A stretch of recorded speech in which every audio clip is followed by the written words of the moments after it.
దివంగత జగన్మోహన్ రెడ్డి బర్త్డే వేడుకల్లో ఆ పార్టీ నేతల వర్గ విభేదాలు బయటపడ్డాయి. శ్రీ సత్యసాయి జిల్లా సోమందేపల్లిలో జరిగిన కార్యక్రమంలో ఒక కేకు 2 గ్రూపులు అన్నట్లు తయారైంది. మాజీ మంత్రి ఉషశ్రీ భర్త చరణ్ రెడ్డి ముందే నాయకులు తిట్టుకున్నారు.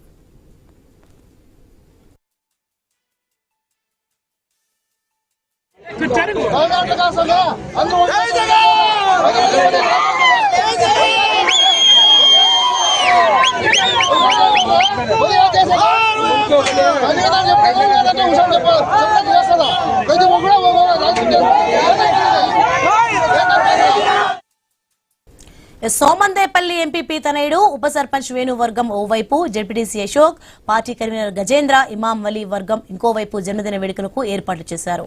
చరణ్ రెడ్డి ముందే వేణు వర్గం పెద్దమ్మ గుడిలో పూజలు చేయించింది. వైఎస్ విగ్రహం ముందు జెడ్పీటీసీ వర్గం ఏర్పాటు చేసిన కేక్ కటింగ్ కు చరణ్ రెడ్డి వెళ్లగా వైసీపీ 2 వర్గాల వారు పరస్పరం దూషించుకున్నారు. వాగ్వాదం జరిగింది.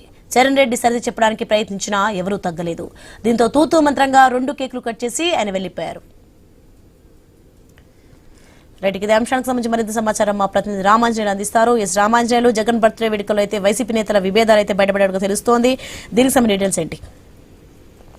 సోని, శ్రీ సత్యసాయి జిల్లా సోమేందపల్లి మండల కేంద్రంలో ఇవాళ మాజీ ముఖ్యమంత్రి జగన్మోహన్ రెడ్డి జన్మదిన సందర్భంగా ఆ మండల కేంద్రంలో జగన్ విగ్రహం దగ్గర, వైఎస్ రాజశేఖర రెడ్డి విగ్రహం దగ్గర కేక్ కటింగ్ పెట్టారు. కాకపోతే ఇక్కడ 2 వర్గాలకి సంబంధించినటువంటి నేతలు 2 రకాల కేకులు తీసుకొచ్చి జన్మదిన వేడుకలు నిర్వహిస్తున్నారు. అయితే ముందు నుంచి ఈ అశోక్ అనే వ్యక్తి, సోమేందపల్లి జెడ్పీటీసీ అశోక్ అనే వ్యక్తి మాజీ మంత్రి ఉషశ్చరణ్ ముందు నుంచి కూడా ఆమె వైపు నుంచి నడుస్తున్నారు. అయితే ఈ మధ్య కాలంలో ఆమె గ్రూప్ లేకి చేరిన శంకర్ నారాయణకి సంబంధించినటువంటి అశోక్ వేణు, ఆ వేణు ఇది కూడా మరొక కేక్ తీసుకొచ్చి పెట్టారు. అయితే ఈ 2 వర్గాలకు సంబంధించిన నేతలు కేకుల్ని ఏ కేక్ కట్ చేసి సంబరాలు చేసుకోవాలనే దాని మీద ఉష చరణ్ భర్త